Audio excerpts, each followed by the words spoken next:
উপাচার্যের পদত্যাগ সহ ৫ দফা দাবিতে দ্বিতীয় দিনের মতো শিক্ষক কর্মকর্তা কর্মচারীদের অবরুদ্ধ করে বিক্ষোভ করছে বেসরকারি বিশ্ববিদ্যালয় ইউল্যাবের শিক্ষার্থীরা।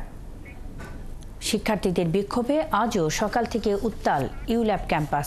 উপাচার্য ও উপ উপাচার্যের পদত্যাগের দাবিতে বেলা ১২টা পর্যন্ত আলটিমেটাম দেন শিক্ষার্থীরা, কিন্তু কোনো উদ্যোগ না নেওয়ায় বিশ্ববিদ্যালয়ের মূল ফটকে অবস্থান নিয়ে আমরণ অনশন শুরু করেন তারা।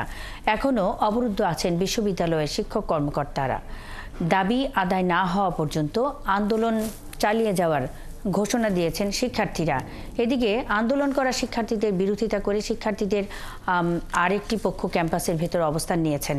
জুলাই অভ্যুত্থানের ইস্যুতে ভিসির পদত্যাগ চাওয়া অযৌক্তিক বলে জানান তারা। এর আগে জুলাই আন্দোলনের চেতনা ধরে রাখতে 2 শিক্ষার্থী গ্রাফিতি আঁকলে তাদেরকে সতর্কতার নোটিশ দেয় বিশ্ববিদ্যালয় কর্তৃপক্ষ। এই ঘটনায় শিক্ষার্থীরা ক্ষুব্ধ হয়ে বুধবার সকাল থেকে ক্যাম্পাসে বিক্ষোভ শুরু করে অবরুদ্ধ করে রাখেন শিক্ষক কর্মকর্তা কর্মচারীদের।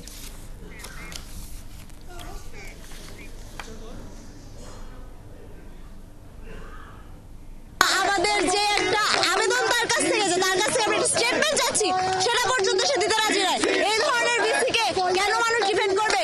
কেন আমার ইউল্যাবের মতো না ইউনিভার্সিটিতে এরকম একটা ভিসি বহাল থাকবে? আমরা যদি ফ্যাসিস্টকে কাঠামো এবং প্রতিষ্ঠান থেকে বাদ করতে চাই, সেক্ষেত্রে এখানে ট্রাস্টি বোর্ড এবং ভিসির পদত্যাগ অবশ্যই করতে হবে, এবং সেজন্যই আমাদের আজকের আন্দোলন।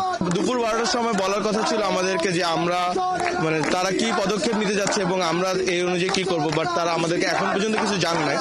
বরং আমরা দেখতে পাচ্ছি ভিতরে আরো অন্যান্য স্টুডেন্টদের মাধ্যমে টিচাররা আমাদের প্রতি আলাদা একটা অন্যরকম তৈরি করার চেষ্টা করতেছে। আমরা আসছি আমাদের টিচারদের যারা সম্মানের পাত্র তাদের কেন হোস্টেজ করে রাখা হলো। এটার মধ্যে অনেক কিছু এজেন্ডা আছে। হ্যাঁ, স্যার যথেষ্ট হেল্পফুল ছিল। আমাদের টিচারদেরকে যে অসম্মান করা হয়েছে, আমরা এটার একদম জবাব চাই।